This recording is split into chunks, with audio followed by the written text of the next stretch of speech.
Thank you, Madam Chairman.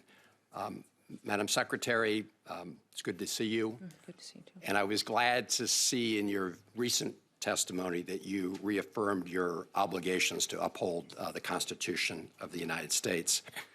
And I understand you had an exchange with Senator Murphy on the Abrego Garcia case.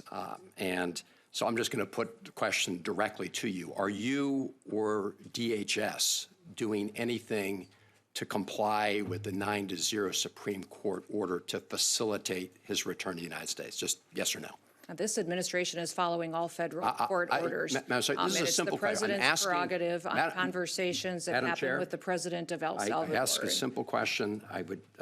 We have a limited amount of time. I just asked you, Madam Secretary, whether or not you or the Department of Homeland Security are taking any action to facilitate the 9-0 Supreme Court decision to facilitate his return. This is a very simple question. Are you taking any action to facilitate his return, or are you not? This administration is following and complying with all federal court orders to make sure that we. So you are because the court ordered that you facilitate his return. So you are facilitating his return.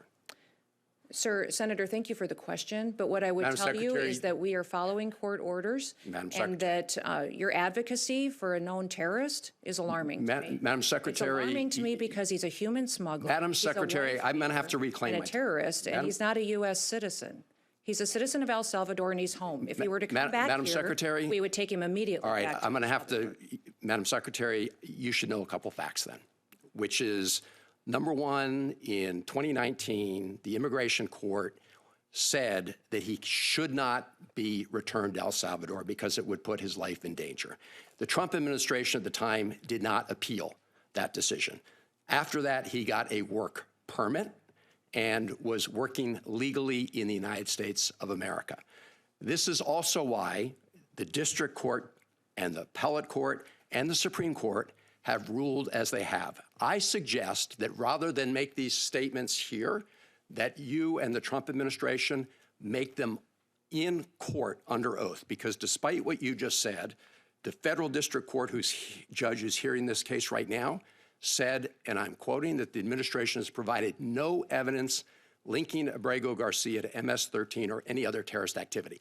I'm not vouching for the man.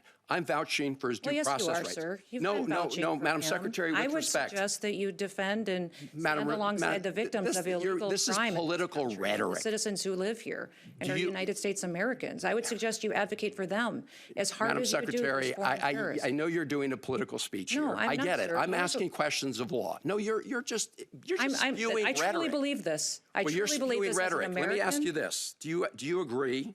Do you agree with Justice Scalia in the Supreme Court opinion in Reno v. Flores that, I'm quoting, "It is well established that the Fifth Amendment entitles aliens to due process of law in deportation proceedings." End of quote.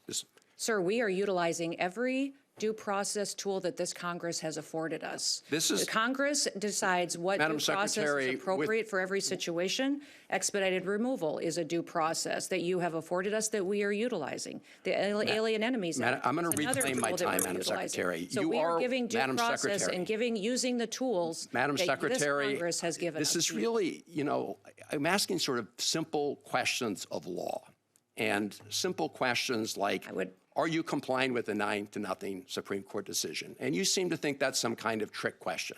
Let me ask you this. You were down at CCOT in El Salvador, and you said, and that, I'm quoting, "It is one of the tools in the toolkit that we will use." And it's well known that the Trump administration is paying the government of El Salvador to keep these individuals, including those who the U.S. courts have determined were illegally taken out of the country in violation of their due process rights. Have you seen the grant document between the United States and the government of El Salvador with respect to the CCOT? It's important that everybody knows the consequences of what happens for their actions in this country. When you break the law and you're a member of a foreign terrorist organization, I asked you a question. Have you seen the document? This is not hard. Yes, I have. Okay.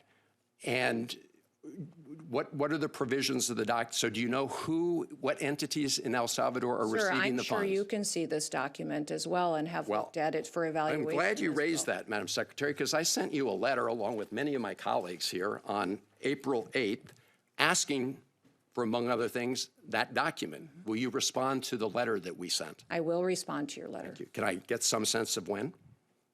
We will take a look at it. I don't remember seeing your letter yet, but I will certainly take a look at it. Well, it's been there over a month. The senator's time has expired. No, Madam Chair. Senator Kennedy? Madam Chair. Madam The Secretary. Secretary, I have some additional questions. No, related sir, that's up fire to you cap. to manage that time. Senator Kennedy? Madam Well, I need a little help from a chair that respects the members of the Madam committee. I'm sorry, Madam Secretary. Chair. This is